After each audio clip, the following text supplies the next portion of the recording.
This nugget is our second in the series on project scope management. The first nugget was on project scope definition, focused on collecting the requirements, defining the scope, and creating the WBS. This nugget is focused on the execution aspects of project scope management, where we're going to verify the scope and we're going to control the scope. Key component of the PMBOK guide and passing your PMP. Verify scope does not mean inspecting the work done by the project to ensure that it satisfies the scope requirements. Verifying scope in project management PMP terminology, PMBOK terminology, is all about ensuring the deliverables are accepted. And if you think about what verify scope defined in the PMBOK guide is ensuring deliverables are accepted, that in fact is exactly what I said a lot of people confer verifying the scope is making sure that the right work is being done. The difference being, the nuance being, that the PMBOK, the PMP exam, interprets verifying the scope as meaning ensuring that the deliverables are accepted. It's key that you understand what verify scope means in terms of the PMBOK guide. So we will focus on what activities we must undertake to ensure that our deliverables are accepted, and we will also focus on the very important aspect of controlling the scope, and that's getting approval for all changes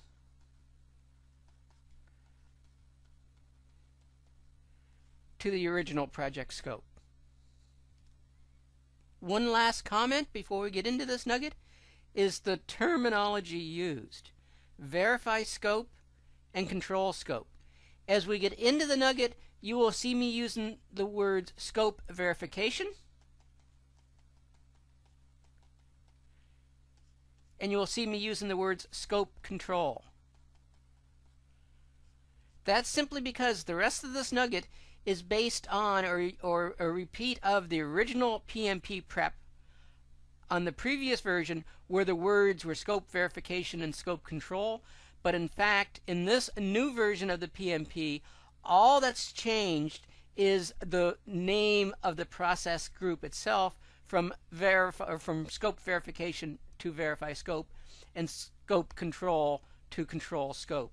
The intent of everything that happens inside these process areas is identical, and I want to bring that forward to help you gain your confidence that what you've already been doing for all these years in project management is still 100% applicable to the latest, newest version of the PMP exam itself. So let's get going. Scope verification is working with the stakeholders, working with the identified acceptor for each and every project deliverable, each and every project work product, to obtain formal acceptance of each deliverable. Scope verification does not happen once at the end of the project saying, the project is done, please formally accept the entire project. Scope verification happens throughout the project as each work product, as each deliverable is produced. It's working with the stakeholder, ensuring they are applying the appropriate measurement criteria. If you remember, we defined how each deliverable was going to be accepted. It's ensuring that the deliverable is accepted against that criteria. In a perfect world, and often projects are not delivered in perfect world, scope verification should be straightforward and automatic. You present a deliverable, a work product, to the acceptor. The acceptor reviews it and says, yes, this is done. Here's my signature. This is wonderful, thank you. That's often not the case. You often need to institute very formal, controlled processes to ensure the scope verification happens successfully and happens in a managed environment. The first step is you need to define a specific timeline. It needs to be reasonable, perhaps as long as 2 weeks, but preferably shorter. This means when you present a deliverable to the acceptor, you're saying, Here is the deliverable today. You have 2 weeks, 10 business days to review this deliverable and let me know if it is in fact acceptable. Let me know if in fact this deliverable meets your criteria. And then again, in a perfect world, the deliverable is accepted and the project can proceed. Often, projects will make mistakes and there will be remediation required for the deliverable. You'll have to fix the deliverable. You'll have to make adjustments to the deliverable. Then you need to have a defined turnaround process.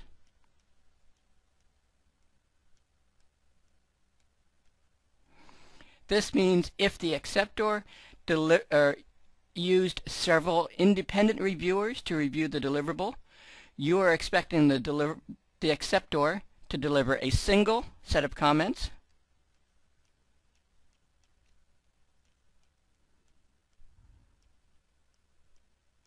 Nothing's worse for a project to get comments back from 3 or 4 reviewers and have the comments from the 3 or 4 reviewers conflict with each other. Reviewer number 1 says it should be black. Reviewer number 2 says it should be white. And reviewer number 3 says it should be gray. Well, you as a project manager don't have the subject matter expertise. You don't have the business knowledge to determine whether black, white, or gray is acceptable. So you need to have a defined turnaround process where the formally defined acceptor is responsible for consolidating the comments from the multiple reviewers and providing a single set of comments back for the revisions that's required. You need to have an interim acceptance process. What does that mean? Let's assume we produced a deliverable, a formal written document that has 5 sections in it. 1, 2, 3, 4, 5. So on review, first pass, everybody read section number 1 and says that's fine. We have no comments on section number 1. Section number 2, there was 1 comment that needs fixing. Section number 3 was fine. Section number 4 was very wrong, is a total rewrite, and has to be totally reproduced. And section number 5 had 2 comments in it. Two small flaws that needed to be fixed. So our interim acceptance process is saying chapter number 1 is accepted. It's not open for further revision. If you have second thoughts, if on a second review or a third review you want to change section number 1, it's literally too late. If you need to make changes after it's accepted, we'll deal with that with the next part in this nugget, which is change management. The same applies for section number 3.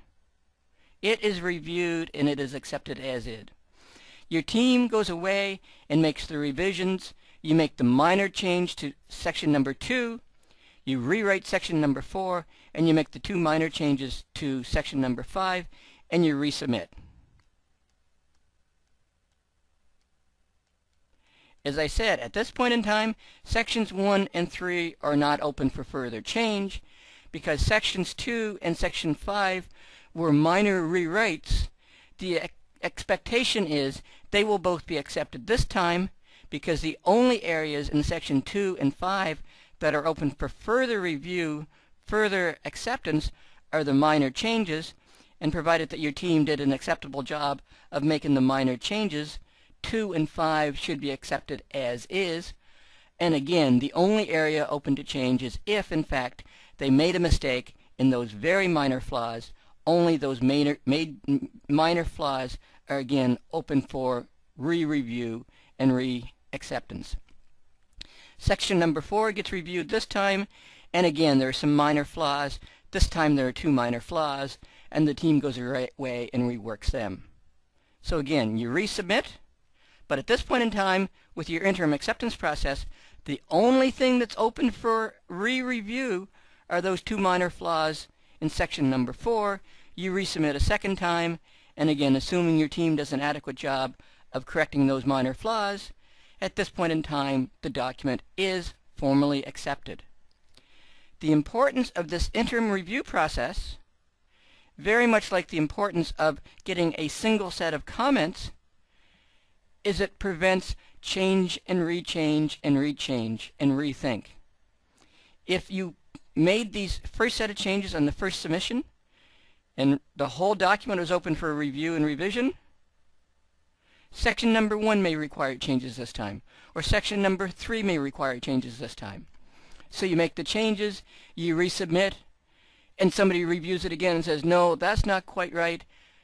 I guess my first thoughts were correct. I should have went with my first intuition. It should be back to the way that it was. So therefore, again, absolutely insist on a single set of comments, absolutely insist on an interim acceptance process to move the process forward. Because oftentimes, your project can't proceed until this requirements definition document is complete. How can you start working on the next phase of your project design until the requirements are signed off? If you don't have an established timeline for acceptance, if you don't have an established turnaround process, if you don't have a process for moving the acceptance process forward, you can be in a vicious circle in scope verification, project acceptance, and simply spiral inwards or outwards depending on your definition of the vicious circle, making changes, changing it from black to white to gray, changing section 1, changing it back as you get into rethink. Deliver it, insist on a turnaround process to move the project forward, insist on the interim acceptance process, and your project will move forward and the project will be able to complete. As I said, if there are changes, if once you put the interim process in place and the business wants to rethink section 1, section 3, or rethink the entire document after it's formally acceptance, that's what the change process is. And that's what we'll begin to talk about now. Change is inevitable. All projects are going to encounter change. Therefore, it's important that you have an effective change control system in place for your project. Because change is inevitable, it's important that you have a process in place to manage change. What does manage change mean? During our project setup, we spent countless hours defining a well-defined, clear, unambiguous project scope, and that project scope is going to define what it is our project delivers. Because change is inevitable, we need to ensure we have a process to manage the change to the scope. Every change in the project will in fact change your project scope, so we need to have a process to manage how those changes are done, to ensure that we have a process to manage and approve changes, and we need to ensure that all change is integrated into the total project. Again, if something changes, document the change, obtain approval for the change, and then integrate it into the total project plan. That means deal with the impact to the schedule. That means deal with the impact to the dollars. That means deal with the impact to the risk. That means deal with the impact to the team. Do you need a different complement of resources? Do you need to change team members' allocations to the team? It means integrating the change into each and every aspect of the project to ensure that the inevitable change is well managed and that the inevitable change is integrated into the total project. And everyone, the stakeholders, senior management, the acceptor, is aware of the impact of making change into the project and is aware of the impact of implementing the change on the schedule and on the budget for the project. How is that done? I'll show you a few techniques for doing that.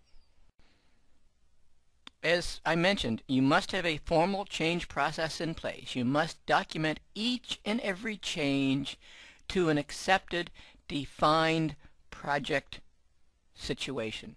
If it's a change to the scope, if it's a change to the approved scope document, it must be documented through the change management process. If it's a change to an accepted deliverable, it must be documented through the formal change process. So what is that formal change process? To me, it's simplified down to having a project change request form, and this project change request form must be completed for each and every change. So request a change. What is the name of the change? The date of the change, and then specific justification why the business needs to change. Then the project will get the change request and they will go through and do an analysis of the change. What impact is this change going to have? How is this impact? What do we need to do to deal with this change on the project? The results of the analysis of the change is the project impact of change. What is the impact to the scope? What is the impact to the schedule? What is the impact to the budget? What is the impact to the risk? What other project impacts are going to be in place as a result of implementing this change? And then finally, and absolutely most importantly, is a formal acceptance of the change. The business sponsor must sign this off saying, yes, I agree to this change. I authorize Steve, the project manager, to go through and implement this change, which means a change in the approved deliverables. It means a change of 3 days to the project schedule, and it means a change of $5,000 to the project budget. By formally accepting this, you have documentation that the accepted change, or that the change has been accepted, and that the change is to be implemented into the organization. So what constitutes a project change? What warrants entering the information into the project request change form? The answer is all change. But it's a more defined answer than that. It's all change to an approved, signed off project fact. Once the scope statement is produced and signed off, any changes to the project scope must be documented through the change request process. Once a deliverable, the requirements definition document, once it's complete and signed off, any changes to that deliverable must be processed through the project change management process. If you're producing a final product, a bread box, go back to our bread box example, if you're producing a bread box, and once the bread box has been through a prototype phase, and the business decides that 2 hinges on the bottom of the bread box hinge isn't enough, but they need 3 hinges, that is an approved project change. Any change to any approved, and that's the key, any change to any approved component must be documented through the change management process. This is in direct contrast to any discussion, any project involvement as part of ongoing delivery. As you're working on the requirements definition, as you're workshopping, as you're prototyping, as you're working towards the deliverable, and you institute change, you do revisions, you do enhancements, that's not change management material. That's ongoing routine project delivery. It's only once the deliverable is complete and only once the deliverable is signed off, then you institute the change management process. It's important that you understand this distinction. Change will happen daily as part of routine project delivery. You meet with the business, you conduct a workshop, you reach a conclusion, you document that in the minutes, you issue the minutes, people review the minutes and say, no, that wasn't my understanding of what we discussed, would like to make a change. That's not change request material. That's routine project work, that's routine clarification. Please do not institute that as part of the change management process. Your change management log will be thousands long, and that's not where you need to be. Routine clarification, routine refinement is routine project work. Change request is only changes to approved, documented, signed off project artifacts. But if it is a change to a signed off project artifact, you must institute the change process. Why? Because you're changing an approved document. If you have sign off for the requirements definition document that in the current situation assessment you say the current flaws are A, B, and C, therefore these flaws will be addressed in the go forward solution. That is what is approved, that is what's signed off. By contrast, if you have a change, somebody comes to you and says, you know what, B really isn't a flaw. B is the way the system should work. The person doing the reviewing didn't understand our true business situation. Please don't address B as a flaw. Please ensure that the B functionality is in the carry forward system. If you make that change without documenting it, if you introduce those changes without documenting it, and the final system goes into production, the final system is acceptance, and somebody recognizes that B is functioning or not function appropriately, they're going to come back and ask why this is. This is in contrast to this current situation assessment that I have documented from you that says B is a flaw, but yet you implemented B exactly like that. Why?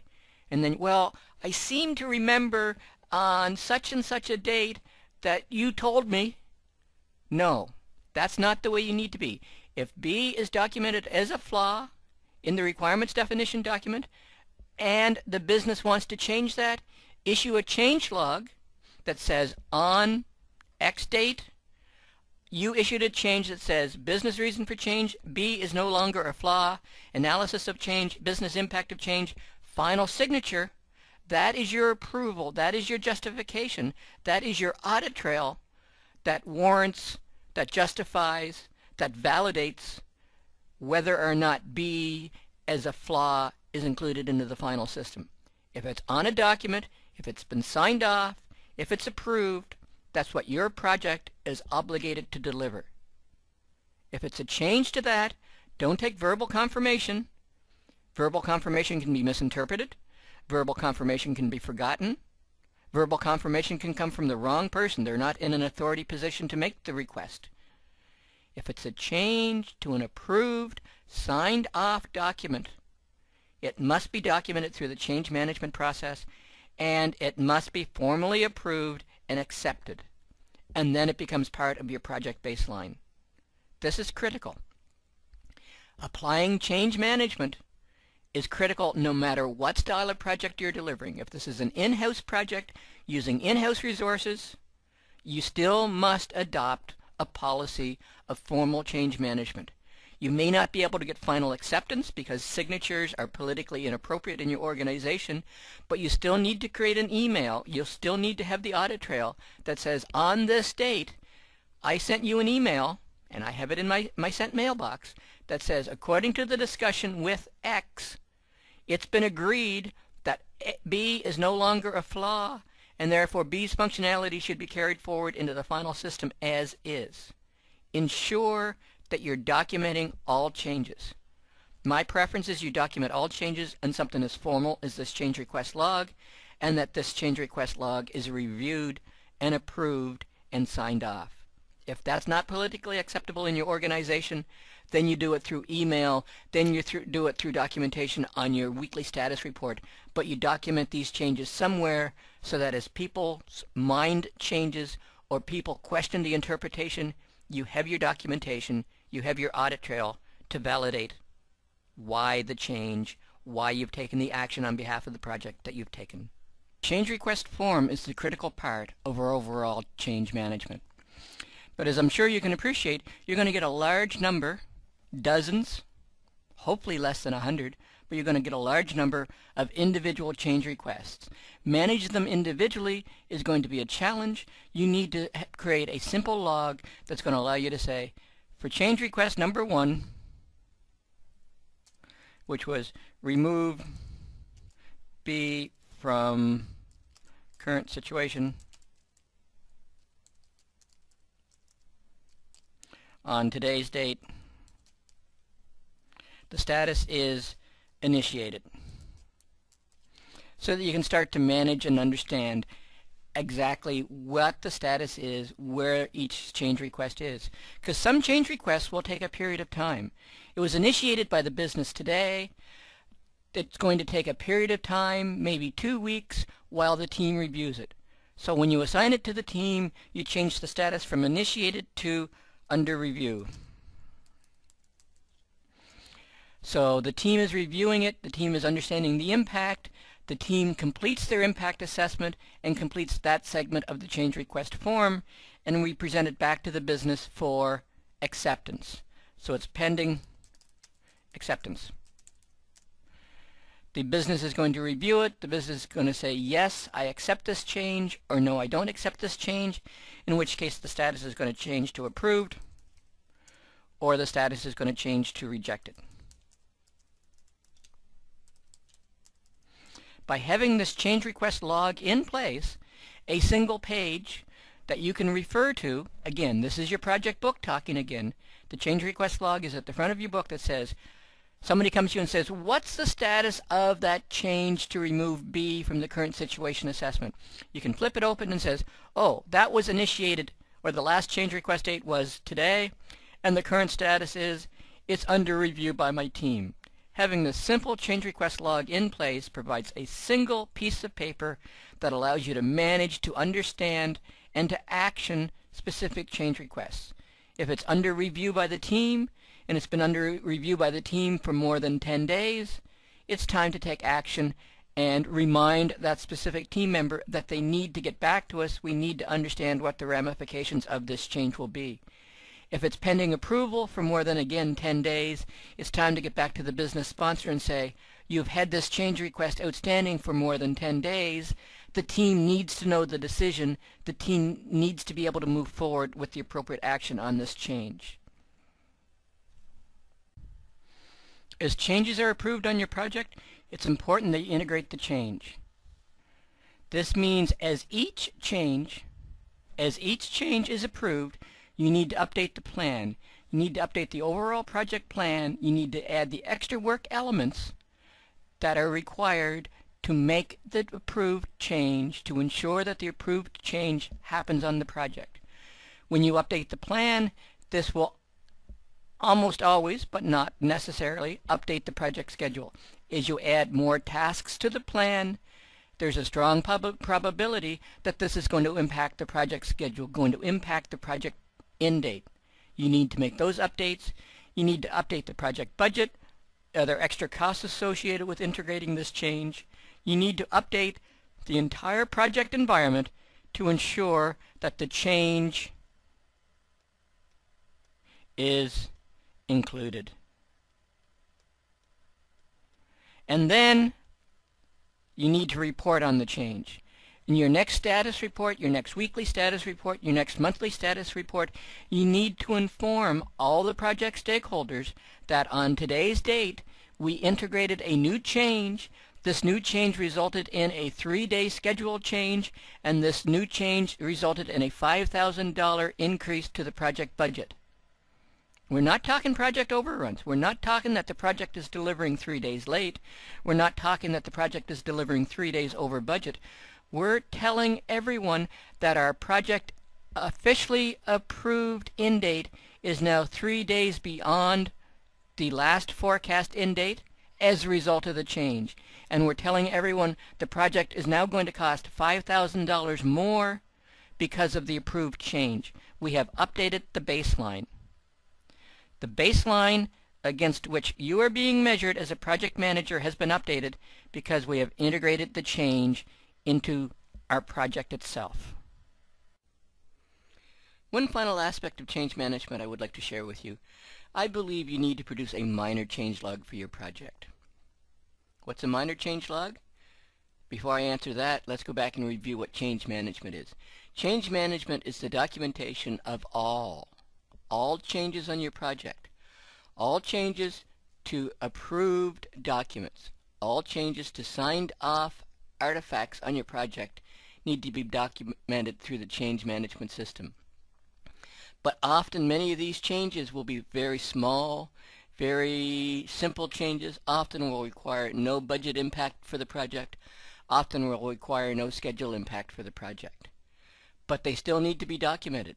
Documenting these through the rigor of the change management process, where they must be documented, analyzed, reviewed, and approved, can turn your well-managed project into a bureaucratic nightmare. I would like to recommend you produce this minor change log where you say minor change number 1.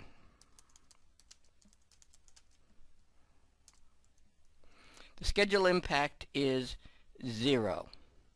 The budget impact is $250. That's minor change number 1. Minor change number 2 has a schedule impact of 1 day and has a budget impact of $500, for example. By documenting these on the minor change log, you've made it very simple. You haven't had to involve extra team members. You actually haven't submitted this to the business sponsor for formal acceptance. You simply said, today I identified minor change number 1. It was deemed to be a very minor impact, $0 or zero schedule, $250. I identified another minor change, but you are documenting them. You are getting them out there so they are visible. Now, this minor change log must be communicated. This minor change log must be shared with the business sponsor. The business sponsor must be aware of these minor changes. I would suggest you share this minor change log with your business sponsor on a regular basis. Probably monthly is my experience. Once a month, you would consolidate all of the changes so you have total impact. This month, the total impact has been 2.5 days. And this month, the total impact has been $1,450, for example. At the end of the month, you would consolidate all of the information.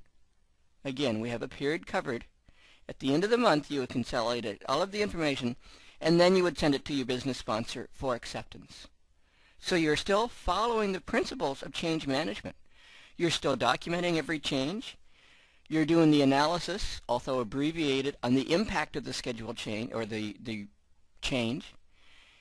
You're consolidating these over a period of time, and you are submitting them for approval.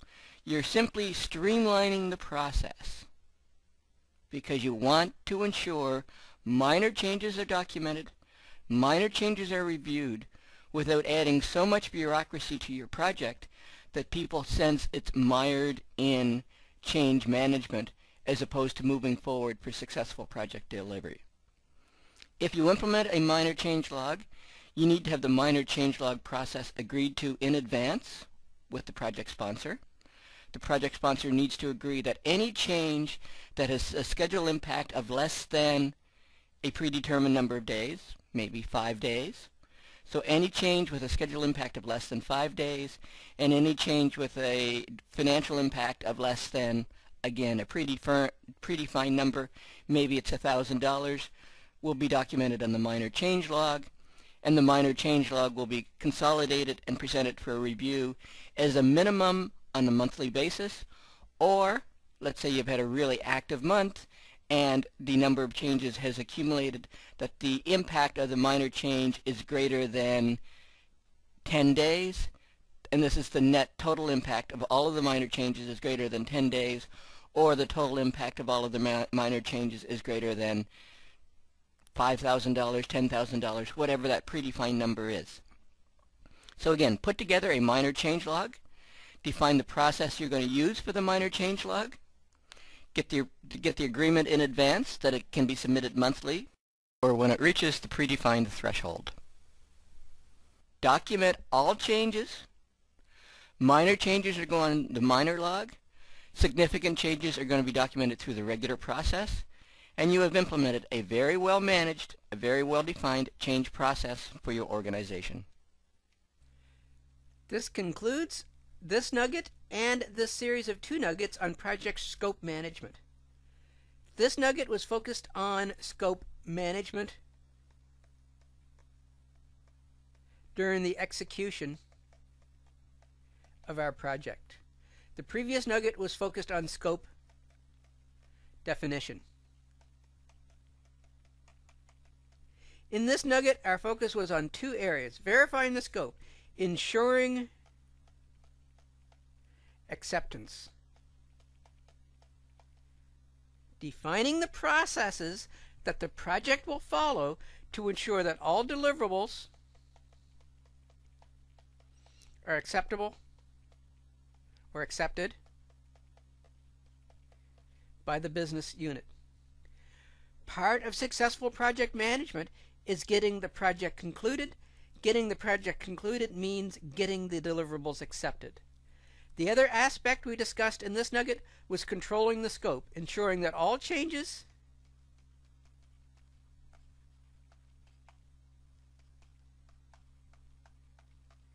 and the focus is on all changes to all previously approved project facts, deliverables, output, anything that the project has completed and has been approved. If we wish to make a change to that, it must follow proper project scope control processes through the change management process. And with effective change management in place, you are truly controlling your project, and you will truly move your project towards final acceptance. This concludes our nugget on project scope management. I hope this video has been informative for you, and I thank you very much for watching.